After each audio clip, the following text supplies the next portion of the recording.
24ನೇ ವರ್ಷದ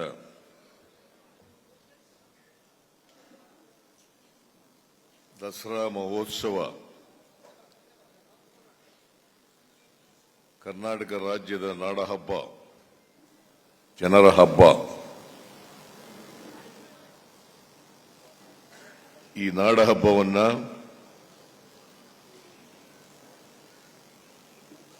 ನಾಡಿನ ಖ್ಯಾತ ಸಾಹಿತಿ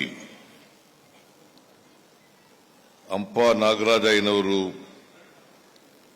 ಉದ್ಘಾಟಿಸಿದ್ದಾರೆ.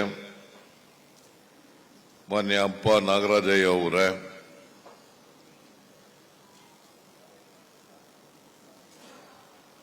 ಹಂಪ ನಾಗರಾಜಯ್ಯನವರ ಅವರ ಕುಟುಂಬದವರೆಲ್ಲರೂ ಕೂಡ ಬಂದಿದ್ದಾರೆ. ಎಲ್ಲ ಹಂಪ ನಾಗರಾಜಯ್ಯನವರ ಕುಟುಂಬ ವರ್ಗದವರೇ,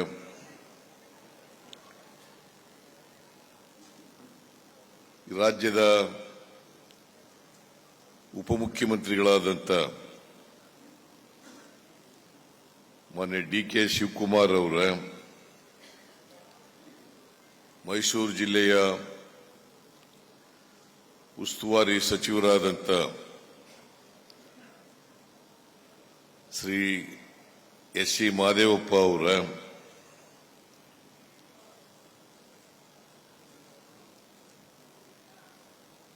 ಸಚಿವರಾದಂಥ ಮಾನ್ಯ ಎಚ್.ಕೆ. ಪಾಟೀಲ್ ಅವರೇ, ಕೆ.ಎಚ್. ಮುನಿಯಪ್ಪ ಅವರೇ, ವೆಂಕಟೇಶ್ ಅವರೇ, ಕನ್ನಡ ಮತ್ತು ಸಂಸ್ಕೃತಿ ಇಲಾಖೆಯ ಸಚಿವರಾದಂಥ ಶಿವರಾಜ್ ತಂಗಡಗಿ ಅವರೇ,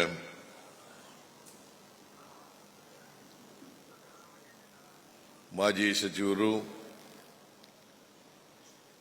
ಹಿರಿಯ ಶಾಸಕರು ಆದಂಥ ಶ್ರೀ ತನ್ವೀರ್ ಶೇಟ್ ಅವರೇ, ಈ ಕಾರ್ಯಕ್ರಮದ ಅಧ್ಯಕ್ಷತೆ ವಹಿಸಿರ್ತಕ್ಕಂಥ ಚಾಮುಂಡೇಶ್ವರಿ ಕ್ಷೇತ್ರದ ಶಾಸಕರು ಆದಂಥ ಜಿ.ಟಿ. ದೇವೇಗೌಡ ಅವರೇ, ವಿವಿಧ ಮಂಡಳಿಗಳ ಅಧ್ಯಕ್ಷರುಗಳೇ, ಎಲ್ಲ ಶಾಸಕ ಮಿತ್ರರೇ,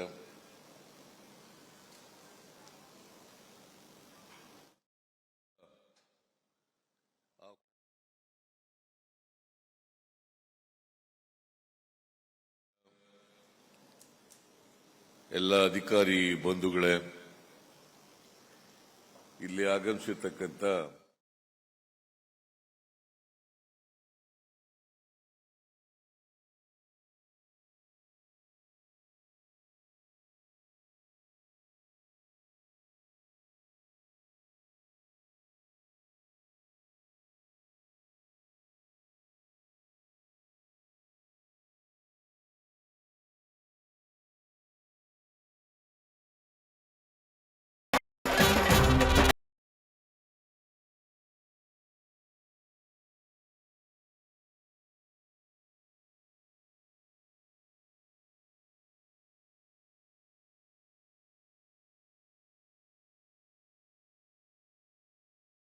ಮೈಸೂರು ದಸರಾ ಅಂತಂದ್ರೆ ಮೈಸೂರು ಜನರಲ್ಲಿ ಒಂದು ರೀತಿ ರೋಮಾಂಚನ ಮತ್ತು ಹರ್ಷ.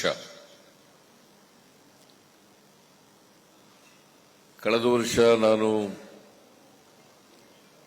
ಮೈಸೂರು ಜಿಲ್ಲಾಡಳಿತಕ್ಕೆ ಮಹದೇವಪ್ಪನವರಿಗೆ ಹೇಳಿದ್ದೆ, ಈ ಸಾರಿ ಬರಗಾಲ ಇದೆ ಕರ್ನಾಟಕದಲ್ಲಿ, ಆದರೆ ಈ ನಾಡ ಹಬ್ಬವನ್ನು ಆಚರಣೆ ಮಾಡದೆ ತಪ್ಪಿಸ್ಲಿಕ್ಕಾಗಲ್ಲ, ಸರಳವಾಗಿ ಅರ್ಥಪೂರ್ಣವಾಗಿ ಆಚರಣೆ ಮಾಡಿ ಅಂತ ಹೇಳಿದ್ದೆ. ಈ ವರ್ಷ ಸಾಕಷ್ಟು ಮಳೆಯಾಗಿದೆ, ಎಲ್ಲ ಜಲಾಶಯಗಳು ತುಂಬಿದವೆ. ಈಗಾಗಲೇ ಡಿ.ಕೆ. ಶಿವಕುಮಾರ್ ಅವರು ಹೇಳಿದ್ದಾರೆ, ಕಾವೇರಿ, ಕಬಿನಿ, ಅಪ್ಪರ್ ಕೃಷ್ಣ, ತುಂಗಭದ್ರಾ ಈ ನದಿಗಳಿಗೆಲ್ಲ ತುಂಬಿ ಬಾಗಿನವನ್ನು ನಾವು ಅರ್ಪಿಸಿದ್ದೀವಿ.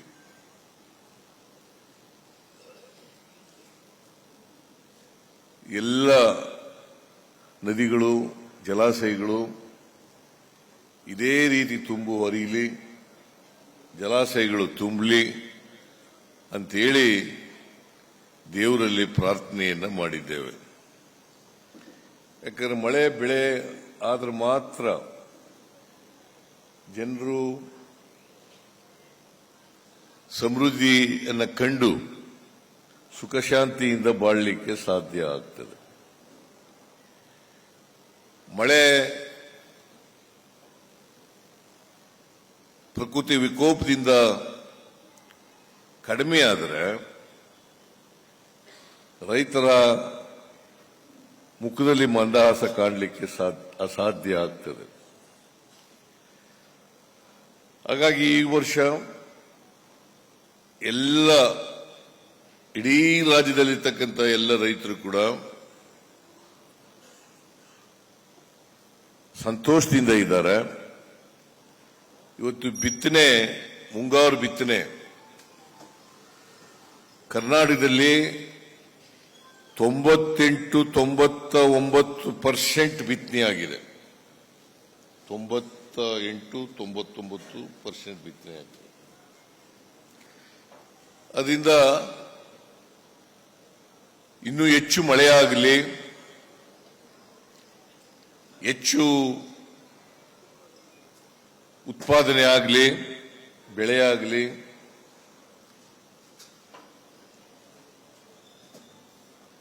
ನಮ್ಮ ನಿರೀಕ್ಷೆಗಿಂತ ಮೀರಿ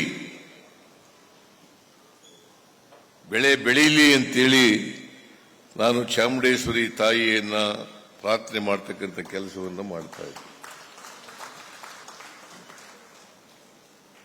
ಅದಕ್ಕೆ ಈ ವರ್ಷ ಹೇಳಿದೆ ನಾನು, ದಸರಾ ಮಹೋತ್ಸವ ಅದ್ದೂರಿಯಾಗಿ ಮಾಡಬೇಕು, ಜೊತೆಗೆ ನಾಡ ಹಬ್ಬವಾಗಿ ಆಚರಣೆ ಮಾಡಬೇಕು, ಜನರ ಹಬ್ಬವಾಗಿ ಆಚರಣೆ ಮಾಡಬೇಕು. ಇದು ಅಧಿಕಾರಿಗಳ ಹಬ್ಬ ಆಗಬಾರದು ಅಂತೇಳಿ ಬಹಳ ಸ್ಪಷ್ಟವಾಗಿ ಡಾಕ್ಟರ್ ಎಸ್.ಸಿ. ಮಹದೇವಪ್ಪನವರಿಗೆ ಹೇಳಿದ್ದೇನೆ. ಯಾಕಂದ್ರೆ ಅವರು ದಸರಾ ಉತ್ಸವ ಸಮಿತಿಯ ಉಪಾಧ್ಯಕ್ಷರಾಗಿದ್ದಾರೆ, ಕಾರ್ಯಕಾರಿ ಸಮಿತಿಯ ಅಧ್ಯಕ್ಷರಾಗಿದ್ದಾರೆ. ಅವರಿಗೆ ಹೇಳಿ ಈ ಸಾರಿ ದಸರಾ ಬಹಳ ಅದ್ದೂರಿಯಾಗಿ ಮಾಡಬೇಕು, ಜನರು ಹೆಚ್ಚು ಜನ ಭಾಗವಹಿಸಬೇಕು, ಹೆಚ್ಚು ಜನ ಭಾಗವಹಿಸಿ ದಸರಾದಲ್ಲಿ. ಇದು 9 ದಿನಗಳ ಕಾಲ ನವರಾತ್ರಿ ನಡೀತದೆ. 9 ದಿನಗಳ ಕಾಲ ನವರಾತ್ರಿ ನಡೀತದೆ. 10ನೇ ದಿನವನ್ನು ವಿಜಯದಶಮಿ ಅಂತ ನಾವು ಕರಿತೀವಿ, ದಶಮಿ ಅಂತ ಕರಿತೀವಿ. ಅವತ್ತು ಜಂಬೂ ಸವಾರಿ ನಡೀತದೆ. ಚಾಮುಂಡೇಶ್ವರಿ ತಾಯಿಗೆ ಅವತ್ತು ಪುಷ್ಪಾರ್ಚನೆಯನ್ನ ಮಾಡ್ತೀವಿ. ನಾವು ಅರಮನೆಯಲ್ಲಿ ಪುಷ್ಪಾರ್ಚನೆಯನ್ನ ಮಾಡ್ತೀವಿ. ಇವತ್ತು ಉದ್ಯುಕ್ತವಾಗಿ ಹಂಪ ನಾಗರಾಜಯ್ಯನವರಿಂದ ಉದ್ಘಾಟನೆ ಆಗಿದೆ.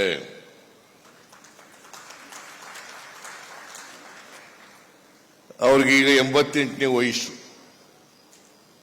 ನನಗೆ ವಹಿಸಿದ್ರು, ಯಾರನ್ನ ಈ ವರ್ಷ ದಸರಾ ಉದ್ಘಾಟನೆಯನ್ನ ಯಾರ ಕೈನಿಂದ ಮಾಡಿಸ್ಬೇಕು. ಬಹುಶಃ ಹಂಪ ನಾಗರಾಜನವರಿಗೆ ಇದಕ್ಕಿಂತ ಮೊದಲೇ ಸಿಕ್ಬೇಕಾಗಿತ್ತು. ದಸರಾ ಉದ್ಘಾಟನೆ ಮಾಡ್ತಕ್ಕಂಥದ್ದು ಇದಕ್ಕಿಂತ ಮೊದಲೇ ಸಿಕ್ಬೇಕಾಗಿತ್ತು. ನನಗೆ ಜವಾಬ್ದಾರಿ ಕೊಟ್ಟಿದ್ರು ದಸರಾ ಉತ್ಸವ ಸಮಿತಿನಲ್ಲಿ. ನಾನು ಹಂಪ ನಾಗರಾಜನವರನ್ನ ಆಯ್ಕೆ ಮಾಡಿ ಇವತ್ತು ನಾವೆಲ್ಲರೂ ಕೂಡ ಒಳ್ಳೆ ಆಯ್ಕೆ ಅಂತಕ್ಕಂಥದನ್ನ ಇಡೀ ರಾಜ್ಯ ಇವತ್ತು ಹೇಳಿದೆ.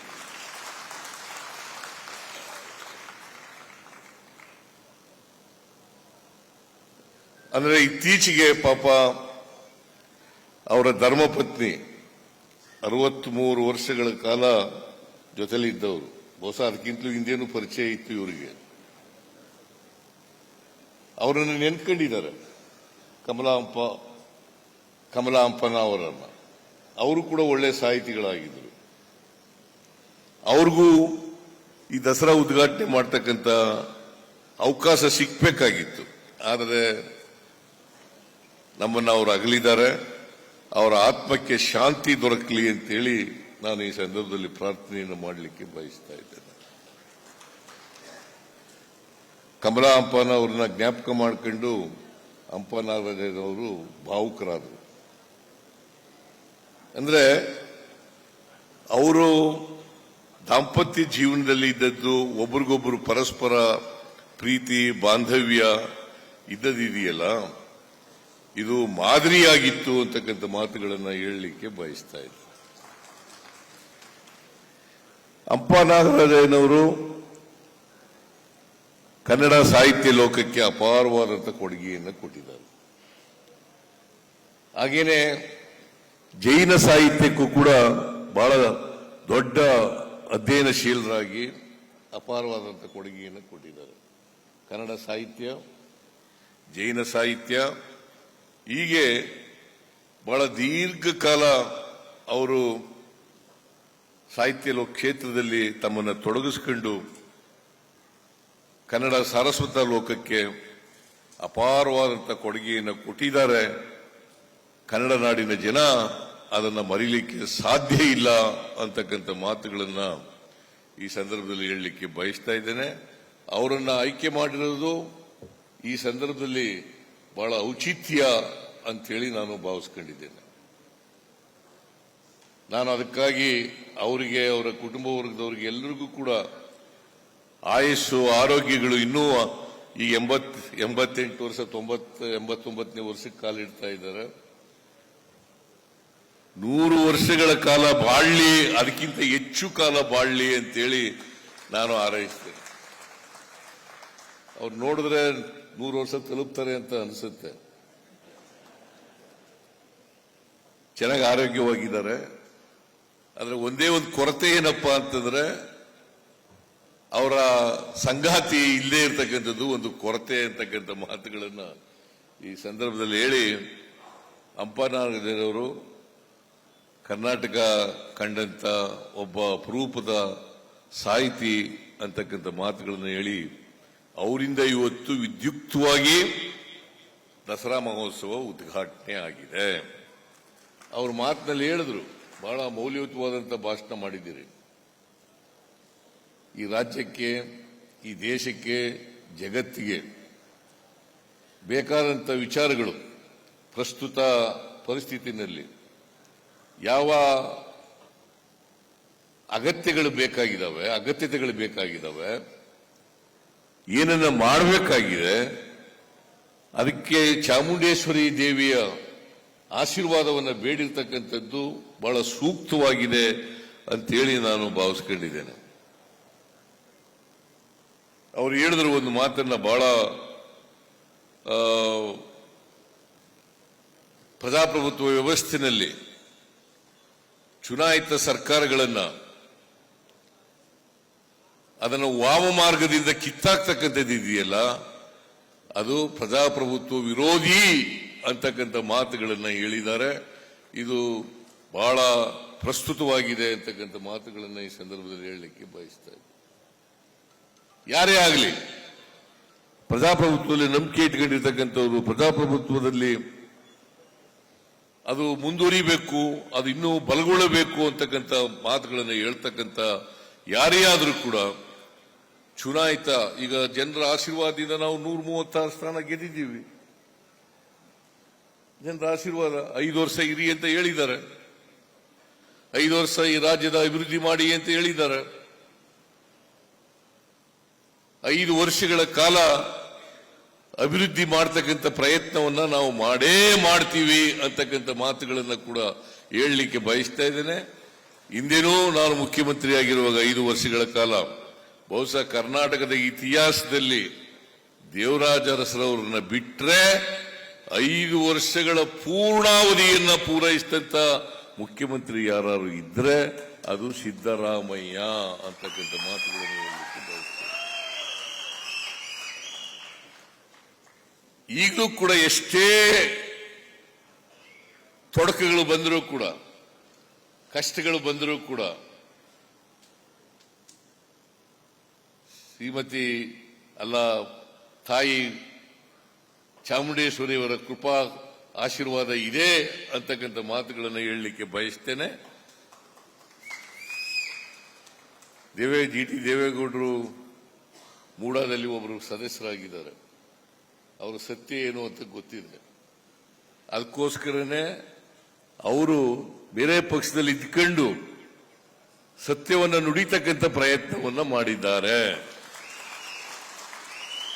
ಅದಕ್ಕೆ ನಾವು ಸತ್ಯಮೇವ ಜಯತೆ ಅಂತ ಕರೆಯುವುದು.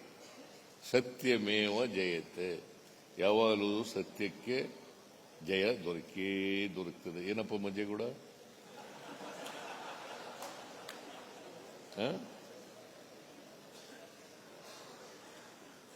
ಸತ್ಯಕ್ಕೆ ಯಾವಾಗಲೂ ಜಯ ದೊರೆಯುತ್ತದೆ. ಅದಕ್ಕೆ ನಾನು ಅನೇಕ ಸಾರಿ ಹೇಳಿದ್ದೀನಿ, ನಿಮ್ಮೆಲ್ಲರ ಆಶೀರ್ವಾದ, ಈ ರಾಜ್ಯದ ಜನರ ಆಶೀರ್ವಾದ ಈ ಸರ್ಕಾರದ ಮೇಲೆ, ಸಿದ್ದರಾಮಯ್ಯನ ಮೇಲೆ ಇರೋವರೆಗೆ ಯಾರು ಕೂಡ ಏನು ಮಾಡಲಿಕ್ಕೆ ಸಾಧ್ಯ ಇಲ್ಲ. ತಾಯಿ ಚಾಮುಂಡೇಶ್ವರಿ, ನಾನು ಈ ಕ್ಷೇತ್ರದಲ್ಲಿ 5 ಬಾರಿ ಗೆದ್ದಿದ್ದೀನಿ. 5 ಬಾರಿ ಗೆದ್ದಿದ್ದೀನಿ. 8 ಚುನಾವಣೆಗಳನ್ನು ಮಾಡಿದ್ದೀನಿ. 3 ಸಾರಿ ಇಲ್ಲ ಜಿ.ಟಿ. ದೇವೇಗೌಡ ಸೋತಿರೋದು. ನೀನೇ ಒಂದ್ಸರಿ ಸೋಲಿಸ್ಬಿಟ್ಟಿಲ್ಲಪ್ಪ ನನಗೆ.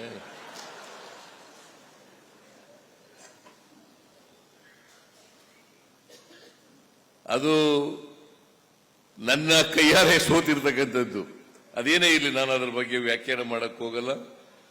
ಚಾಮುಂಡೇಶ್ವರಿ ಆಶೀರ್ವಾದ, ಚಾಮುಂಡೇಶ್ವರಿ ಕ್ಷೇತ್ರದ ಆಶೀರ್ವಾದ, ಜನರ ಆಶೀರ್ವಾದ ಇರೋದ್ರಿಂದಲೇ ಇವತ್ತು 2 ಬಾರಿ ಮುಖ್ಯಮಂತ್ರಿ ಆಗ್ತಕ್ಕಂಥ ಅವಕಾಶ ಸಿಕ್ಕಿರ್ತಕ್ಕಂಥದ್ದು. ಇದನ್ನ ವರ್ಣಾದಲ್ಲಿ 3 ಬಾರಿ ಗೆದ್ದಿದ್ದೀನಿ. ಬಾದಾಮಿನಲ್ಲಿ ಒಮ್ಮೆ ಗೆದ್ದಿದ್ದೀನಿ. ಬಾದಾಮಿ ಕ್ಷೇತ್ರದಲ್ಲಿ ಅಲ್ಲಿ ಹೋಗಿ 1 ಸಾರಿ ಗೆದ್ದಿದ್ದೀನಿ. 3 ಸಾರಿ ವರ್ಣಾದಲ್ಲಿ ಗೆದ್ದಿದ್ದೀನಿ. 5 ಬಾರಿ ಇಲ್ಲಿ ಚಾಮುಂಡೇಶ್ವರಿ ಗೆದ್ದಿದ್ದೀನಿ. ಒಟ್ಟು 9 ಚುನಾವಣೆಗಳಲ್ಲಿ ಗೆದ್ದಿದ್ದೇನೆ. ನಾನು ಮಂತ್ರಿಯಾಗೇನೆ 40 ವರ್ಷಗಳಾಯಿತು. 1984ನೇ ಇಸ್ವಿ ಆಗಸ್ಟ್ 17ರಂದು ಮೊದಲನೇ ಮಂತ್ರಿ ಆದದ್ದು. ಈಗ ಸುಮಾರು 40 ವರ್ಷಗಳು ತುಂಬೋಗಿದ್ದಾವೆ. ಆದರೆ ಚಾಮುಂಡೇಶ್ವರಿ ಕೃಪೆಯಿಂದ ಇಲ್ಲಿವರೆಗೆ ಯಾವ ತಪ್ಪನ್ನು ಕೂಡ ಮಾಡಿಲ್ಲ. ತಪ್ಪು ಮಾಡಿದ್ರೆ ಇಷ್ಟೊಂದು ದೀರ್ಘಕಾಲ ರಾಜಕಾರಣದಲ್ಲಿ ಉಳಿಲಿಕ್ಕೆ ಸಾಧ್ಯ ಆಗ್ತಾ ಇರಲಿಲ್ಲ. ಅದಕ್ಕಾಗಿ ಜಿ.ಟಿ. ದೇವೇಗೌಡರು, ನಾವು ಅವರು ಒಂದೇ ತಾಲೂಕಿನವರು. ಜಿ.ಟಿ. ದೇವೇಗೌಡ ನಾನು ಒಂದೇ ತಾಲೂಕಿನವರು. ಒಟ್ಟಿಗೆ ನಮ್ಮ 83ರ ಚುನಾವಣೆಯಲ್ಲಿ ಒಟ್ಟಿಗೆ ಕೆಲಸ ಮಾಡಿದವರು. ಈಗ ಅವರೇ ಶಾಸಕರಾಗಿದ್ದಾರೆ, ಮಂತ್ರಿನೂ ಆಗಿದ್ದಾರೆ, ಮಾಜಿ ಮಂತ್ರಿನೂ ಆಗಿದ್ದಾರೆ. ಸತ್ಯಕ್ಕೆ ಜಯ ಸಿಗ್ತದೆ ಅಂತ ಹೇಳಿರ್ತಕ್ಕಂಥದ್ದು ಇನ್ನಷ್ಟು ನನಗೆ ಬಲ ಬಂದಿದೆ ಅಂತಕ್ಕಂಥ ಮಾತುಗಳನ್ನು ಹೇಳಲಿಕ್ಕೆ ಬಯಸ್ತಾ ಇದ್ದೇನೆ. ಹಾಗಾಗಿ ಜಿ.ಟಿ. ದೇವೇಗೌಡರಿಗೆ ಧನ್ಯವಾದಗಳನ್ನು ಹೇಳಲಿಕ್ಕೆ ಬಯಸ್ತಾ ಇದ್ದೇನೆ.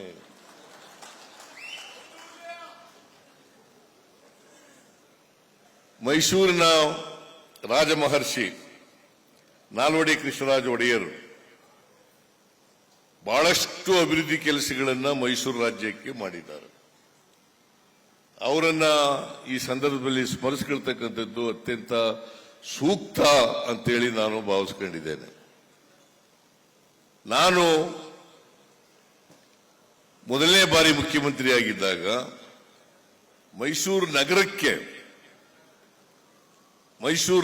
ಕರ್ನಾಟಕ ರಾಜ್ಯಕ್ಕೆ ಅನೇಕ ಅಭಿವೃದ್ಧಿ ಕೆಲಸಗಳನ್ನು ಮಾಡಿದ್ದೇನೆ. ಈಗ ಮತ್ತೆ ಮುಖ್ಯಮಂತ್ರಿ ಆದಮೇಲೆ ಜನರ ಆಶೀರ್ವಾದದಿಂದ ಡಿ.ಕೆ. ಶಿವಕುಮಾರ್ ಅವರು ಹೇಳಿದ್ರು, 2023 ವಿಧಾನಸಭಾ ಚುನಾವಣೆಗಿಂತ ಮುಂಚಿತವಾಗಿ ನಾನು DK ಶಿವಕುಮಾರ್ ಇಬ್ಬರು ಕೂಡ ಬಂದಿದ್ದು. ಅವರು ಅಧ್ಯಕ್ಷರಾಗಿ, ನಾನು ಲೀಡರ್ ಆಫ್ ದಿ ಅಪೋಸಿಷನ್ ಆಗಿ ಬಂದು ಚಾಮುಂಡೇಶ್ವರಿಗೆ ಪೂಜೆ ಮಾಡಿ ನಾವು 5 ಗ್ಯಾರಂಟಿಗಳನ್ನ ಜಾರಿ ಮಾಡತಕ್ಕಂತ ಶಕ್ತಿ ಕೊಡಮ್ಮ, ನಿಮ್ಮ ಅನುಗ್ರಹ ಇರಲಿ ಅಂತೇಳಿ ಚಾಮುಂಡೇಶ್ವರಿಗೆ ನಾವು ಪೂಜೆಯನ್ನು ಮಾಡಿದ್ದೇವೆ. ನಾವು ಅಧಿಕಾರಕ್ಕೆ ಬಂದ ತಕ್ಷಣ 8 ತಿಂಗಳಲ್ಲಿ ಎಲ್ಲ 5 ಗ್ಯಾರಂಟಿ ಯೋಜನೆಗಳನ್ನು ಕೂಡ ಜಾರಿ ಮಾಡಿದ್ದೇವೆ. ಇದಕ್ಕೆ ಚಾಮುಂಡೇಶ್ವರಿ ದೇವಿ ಕೊಟ್ಟಂತ ಶಕ್ತಿ ಅಂತಕ್ಕಂಥದ್ದನ್ನು ನಾನು ಮರೀಲಿಕ್ಕೆ ಸಾಧ್ಯ ಇಲ್ಲ. ಶಕ್ತಿ ಯೋಜನೆ, ಗೃಹಲಕ್ಷ್ಮಿ ಯೋಜನೆ, ಗೃಹ ಜ್ಯೋತಿ ಯೋಜನೆ, ಅನ್ನಭಾಗ್ಯ ಯೋಜನೆ ಮತ್ತು ಯುವ ನಿಧಿ ಯೋಜನೆ. ಇದಕ್ಕೆ ಒಂದು ತಿಂಗಳಿಗೆ 40ರಿಂದ ಒಂದು ಕುಟುಂಬಕ್ಕೆ ಸುಮಾರು 4 ಕೋಟಿಗೂ ಹೆಚ್ಚು ಜನರಿಗೆ, 4 ಕೋಟಿಗೂ ಹೆಚ್ಚು ಜನರಿಗೆ, ಪ್ರತಿ ಕುಟುಂಬಕ್ಕೆ ಒಂದು ತಿಂಗಳಿಗೆ 40ರಿಂದ 50 ಸಾವಿರ ರೂಪಾಯಿ, ವರ್ಷಕ್ಕೆ 4ರಿಂದ 5 ಸಾವಿರ ರೂಪಾಯಿ ಒಂದು ತಿಂಗಳಿಗೆ, ವರ್ಷಕ್ಕೆ 40ರಿಂದ 50 ಸಾವಿರ ರೂಪಾಯಿ ಸಿಗ್ತಾ ಇದೆಯಲ್ಲ. ಇವತ್ತು ಪ್ರತಿ ವರ್ಷ 56 ಕೋಟಿ ರೂಪಾಯಿಗಳನ್ನು ಖರ್ಚು ಮಾಡ್ತಾ ಇದ್ದೀವಲ್ಲ. ಇದು ನಾವು ತಾಯಿ ಚಾಮುಂಡೇಶ್ವರಿಗೆ ಕೊಟ್ಟಿದ್ದಂತ ಮಾತನ್ನ ಇವತ್ತು ನಾನು ಮತ್ತು DK ಶಿವಕುಮಾರ್ ಮತ್ತು ನಮ್ಮ ಎಲ್ಲ ಮಂತ್ರಿಮಂಡಲ ಇದನ್ನ ಜಾರಿ ಮಾಡತಕ್ಕಂಥ ಪ್ರಯತ್ನವನ್ನ ಮಾಡಿದ್ದೇವೆ. ಇವತ್ತೆಲ್ಲ ಖುಷಿಯಾಗಿದ್ದಾರೆ. 1,21,00,000 ಕುಟುಂಬ, 1,21,00,000 ಕುಟುಂಬ, ಅಲ್ಲಿನ ಆ ಕುಟುಂಬದ ಯಜಮಾನಿ 2,000 ರೂಪಾಯಿ ತಿಂಗಳಿಗೆ ಪಡಿತಾ ಇದ್ದಾರೆ. 1,60,00,000 ಕುಟುಂಬ 200 ಯೂನಿಟ್ ವರೆಗೆ ಫ್ರೀ. ಬಿಲ್ ಕಟ್ಟಾಗಿಲ್ಲ. ಬಹುತೇಕ ಎಲ್ಲ ಬಡವರು ಕೂಡ ಇದರಲ್ಲಿ ಬರ್ತಾರೆ.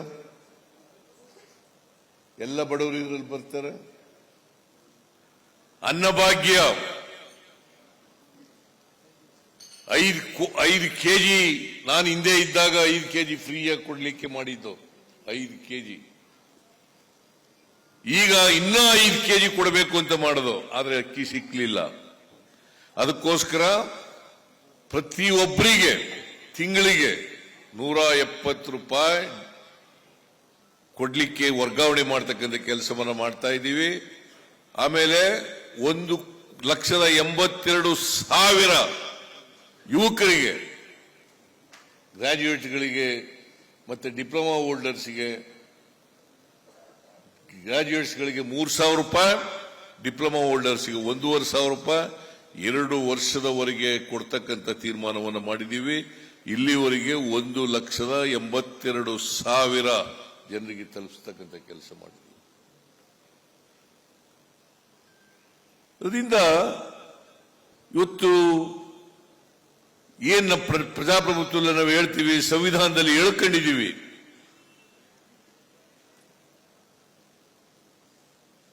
ಯಾರು ದುರ್ಬಲರಿದ್ದಾರೆ, ಯಾರ ಅವಕಾಶಗಳಿಂದ ವಂಚಿತರಾಗಿದ್ದಾರೆ, ಆ ಜನರಿಗೆ ಆರ್ಥಿಕವಾಗಿ, ಸಾಮಾಜಿಕವಾಗಿ ಶಕ್ತಿ ತುಂಬತಕ್ಕಂಥ ಕೆಲಸವನ್ನು ಮಾಡ್ತಾ ಇದ್ದೀವಿ. ಬರೀ ಭಾಷಣಗಳಿಂದ, ಮಾತುಗಳಿಂದ,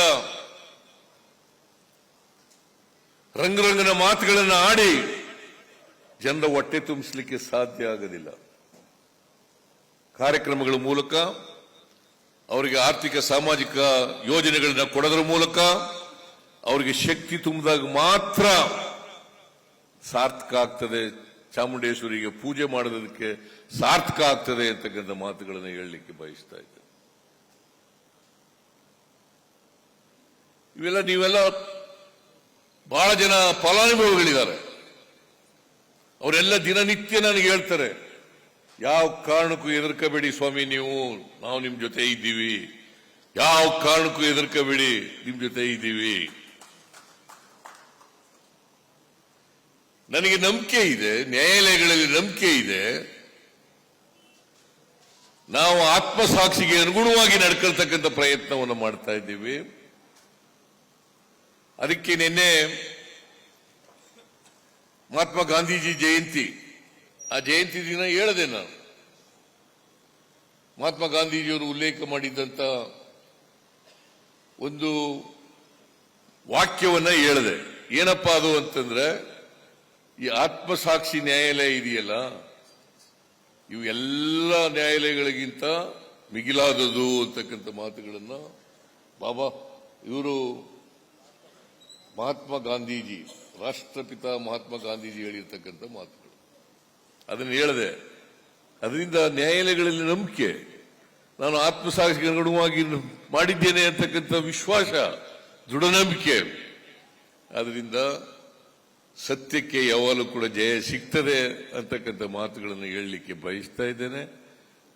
ನಿಮ್ಮ ಆಶೀರ್ವಾದ ಇರೋವರಿಗೆ ಚಾಮುಂಡೇಶ್ವರಿ ತಾಯಿಯ, ನಮ್ಮ ಸರ್ಕಾರ ಜನರ ಸೇವೆಯನ್ನು ಮಾಡತಕ್ಕಂಥ ಕೆಲಸವನ್ನ ನಾವು ಮುಂದುವರಿಸ್ತೇವೆ ಅಂತಕ್ಕಂಥ ಮಾತುಗಳನ್ನು ಹೇಳಿ, ಚಾಮುಂಡೇಶ್ವರಿ ತಾಯಿ ನಮ್ಮೆಲ್ಲರಿಗೂ ಕೂಡ ಆ ಶಕ್ತಿಯನ್ನ ಕೊಡ್ಲಿ, ಈ ನಾಡಿನ ಜನತೆಗೆ ಸುಖ ಸಂತೋಷಗಳನ್ನು ಕೊಡ್ಲಿ ಅಂತ ಹೇಳಿ. ಯಾಕಂತಂದ್ರೆ ನಾವೆಲ್ಲರೂ ಕೂಡ ಮನುಷ್ಯರಾಗಬೇಕು, ನಮ್ಮ ಸಂವಿಧಾನ ಹೇಳಿರ್ತಕ್ಕಂಥದ್ದು ಮನುಷ್ಯರಾಗಬೇಕು. ನಾವು ಪರಸ್ಪರ ಪ್ರೀತಿಸಬೇಕೇ ಹೊರತು ಯಾರನ್ನು ದ್ವೇಷಿಸ್ತಕ್ಕಂಥ ಕೆಲಸವನ್ನು ಮಾಡಬಾರದು. ದ್ವೇಷ ಯಾವುದೇ ಧರ್ಮದಲ್ಲಿ, ಯಾವುದೇ ದೇವರು ಹೇಳಲಿಕ್ಕೆ ಸಾಧ್ಯ ಇಲ್ಲ. ಪರಸ್ಪರ ಪ್ರೀತಿಸಿ ಮನುಷ್ಯರಾಗಿ ಬಾಳಿ ಅಂತ ಎಲ್ಲ ಧರ್ಮಗಳು, ಎಲ್ಲ ದೇವರುಗಳು ಕೂಡ ಹೇಳ್ತಕ್ಕಂಥ ಮಾತುಗಳು. ಅದರಲ್ಲಿ ವಿಶ್ವಾಸ, ಪ್ರೀತಿಯನ್ನು ಇಟ್ಕೊಂಡಿರ್ತಕ್ಕಂಥದ್ದು. ಅದಕ್ಕೋಸ್ಕರ ನಮ್ಮೆಲ್ಲರಿಗೂ ಕೂಡ ಇನ್ನೊಂದು ವರ್ಷದವರೆಗೆ ಉತ್ತಮವಾದಂಥ ಕೆಲಸ ಮಾಡ್ತಕ್ಕಂಥ ಶಕ್ತಿ ಕೊಡ್ಲಿ, ಜನರ ಸೇವೆ ಮಾಡ್ತಕ್ಕಂಥ ಶಕ್ತಿ ಕೊಡ್ಲಿ ಅಂತೇಳಿ ಪ್ರಾರ್ಥಿಸಿ, ಈ ವರ್ಷದ ದಸರಾ ಮಹೋತ್ಸವದ ಶುಭಾಶಯಗಳನ್ನು ಮತ್ತೊಮ್ಮೆ ನಾಡಿನ ಜನತೆಗೆ, ನಿಮ್ಮೆಲ್ಲರಿಗೂ ಕೂಡ ತಿಳಿಸಿ ನನ್ನ ಮಾತುಗಳನ್ನು ಮುಗಿಸ್ತೇನೆ. ಜೈ ಹಿಂದ್, ಜೈ ಕರ್ನಾಟಕ. ಅನುಕ್ಷಣದ ಸುದ್ದಿಗಳಿಗಾಗಿ ವಿಸ್ತಾರ ನ್ಯೂಸ್ ಯೂಟ್ಯೂಬ್ ಚಾನೆಲ್ ಸಬ್ಸ್ಕ್ರೈಬ್ ಮಾಡಿ. ಹೊಸ ಸುದ್ದಿಗಳ ನೋಟಿಫಿಕೇಶನ್ಗಾಗಿ ಬೆಲ್ ಐಕಾನ್ ಕ್ಲಿಕ್ ಮಾಡಿ. ಲೇಟೆಸ್ಟ್ ಅಪ್ಡೇಟ್ಸ್ಗಾಗಿ www.vistaranews.com ವೆಬ್ಸೈಟ್ಗೆ ವಿಸಿಟ್ ಮಾಡಿ. ಅಂಗೈಯಲ್ಲೇ ಜಗತ್ತಿನ ಸುದ್ದಿ ತಿಳಿಯಲು ವಿಸ್ತಾರ ನ್ಯೂಸ್ ಕನ್ನಡ ಆಪ್ ಡೌನ್ಲೋಡ್ ಮಾಡಿ.